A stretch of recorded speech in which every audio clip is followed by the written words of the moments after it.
15 divided by 4 plus 1 times 3.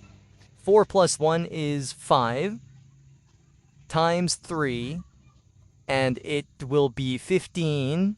Here is Devian, and 15 is there. 15 divided by 15 is 1. 1 is our answer, but it is wrong.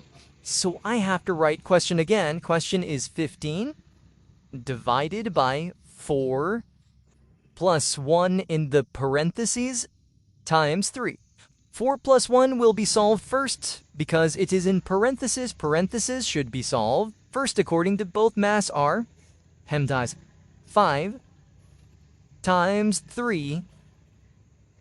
15 divided by 5 times 3. We can write it 15 divided by 5 times 3. Now we have to move from left to right. 15 divided by 5 will be solved first. It will become 3 times 3.